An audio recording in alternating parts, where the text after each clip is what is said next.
شما بیننده نخستین مناظره ریاست جمهوری هستید که همزمان و به صورت زنده از شبکه‌های تلویزیونی طلوع، لمر و رادیوی آرمان پخش می‌شوند.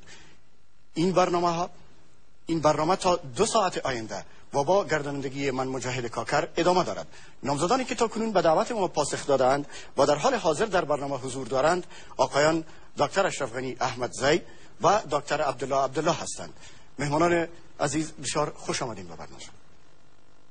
ما از نامزدان ریاست جمهوری درباره چالش‌های فراراه مردم و کشور و راهبردهای آنان برای حل آن سوالاتی می‌پرسیم. پرسش‌ها در بخش‌های امنیت، اقتصاد، حکومتداری سالم، آموزش و پرورش و روابط خارجی تنظیم شده‌اند. البته همانطور که از هفته‌ها بدین سو و از طریق آگهی‌های رادیو تلویزیونی ما باخبر شدید، ما از آقای حامد کرزی نیز برای شرکت در این مناظره دعوت کرده بودیم، اما ایشان بر بنیاد اطلاعیه استاد انتخاباتی ایشان حضور نخواهند یافت. گویی این که ما هنوز هم امیدواریم تا ایشان را در این مناظره یا در مناظره های بعدی با خود داشته باشیم. مناظره برای 2 ساعت و بدون هیچ آگهی بازرگانی پخش می شود. تریبیون ها پیش از این بر بنیاد قرعه تعیین شده‌اند. هر نامزد 3 دقیقه وقت دارد تا با پرسش های ما پاسخ دهد. هرگاه یکی از نامزدان انتقادی درباره برنامه نامزد دیگر مطرح کند، به نامزد مخاطب 1 دقیقه وقت داده می شود تا با دفاع از برنامه‌هایش بپردازد. در ضمن پرسش های اول و آخر نیز بر بنیاد قرعه پرسیده می شوند. برمیگردیم به نامزدان حاضر و مستقیما پرسش ها را از آغاز می کنیم. پرسش نخست بر بنیاد قرعه از آقای اشرف غنی احمدزی خواهد بود و حسن ختام برنامه بر بنیاد قرعه در اختیار آقای عبدالله هست.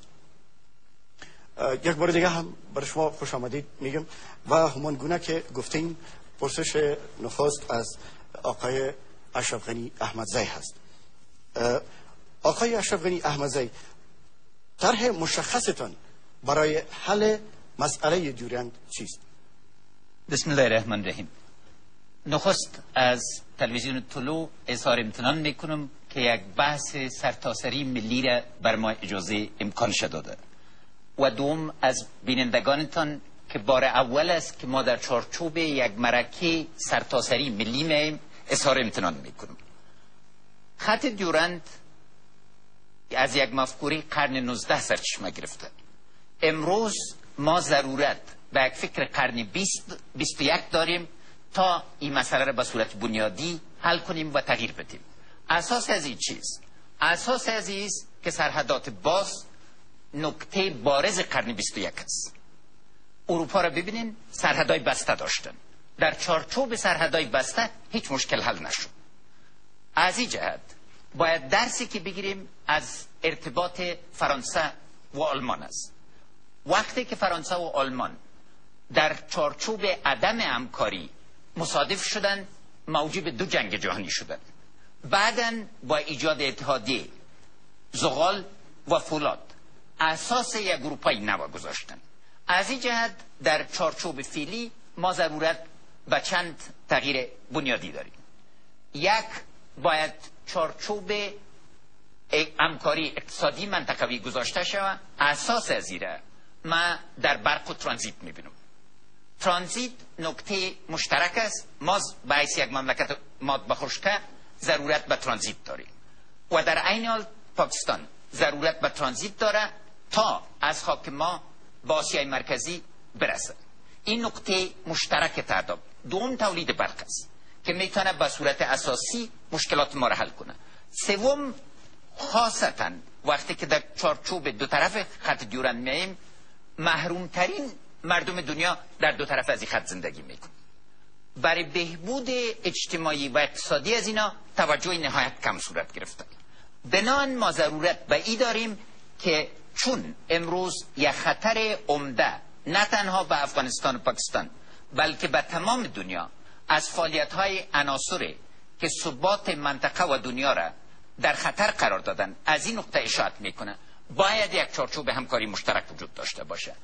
در این حال باید بدانیم که مردمی که در 2 طرف خط زندگی میکنن برادر و خون و همدین هستند و در چارچوب یه همکاری مشترک این مسئله حل شده. میتونم مسئله قانونیش البته بعداً باید در چارچوب یک لوی جرگه فیصله شد. تشکر شما آقای اشرف غنی، احمدزی و آقای دکتر عبدالله. آیا طرح شما به خاطر حل این معضله چی هست؟ بسم الله الرحمن الرحیم.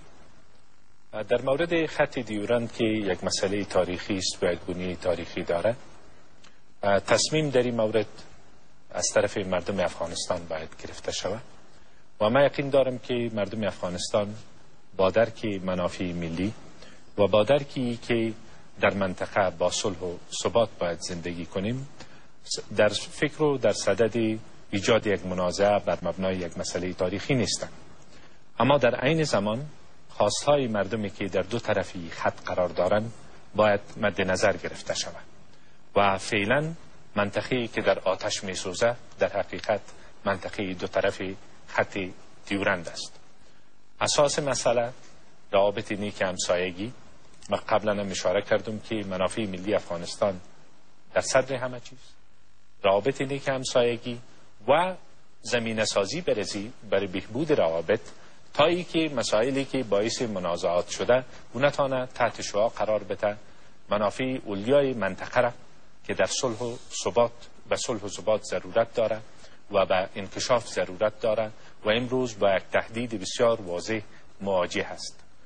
در رابطه با سرنوشت کسانی که در دو طرف خط قرار دارند، نظر از اینا در هر صورت باید مد نظر گرفته شود و افغانستان فکر میکنم که در زمانی که یک حکومت قوی ملی به میان بیاید، یک حکومتی که اساسش خواستهای مردم باشه، میتونه این مسئله را با آرای عمومی بگذاره و یک تصمیمی را که پشتیبانی مردم داشته باشه بگیره.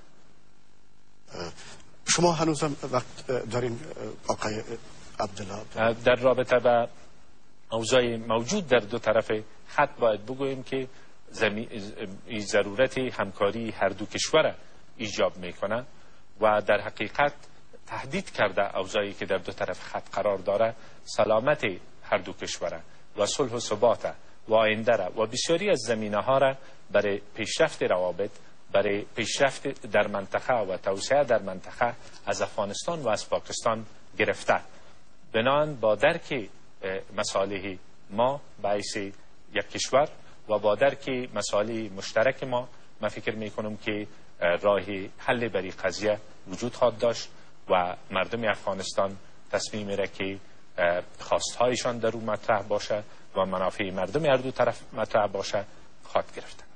بله، تشکر از شما آقای دکتر عبدالله. ښاغلی اشرف غني احمدزی، په هیواد کې ځینې کسان په دې باور دي چې د افغانستان ناامنۍ د ډیورند د کرښې سره تړاو لري. ستاسو مشخص نظر څه دی چې آیا همدغسې ده او که دغسې وي نو بیا په ډېر مشخص او ځانګړې توګه یې د حل لاره څه ده؟ ډېره مننه.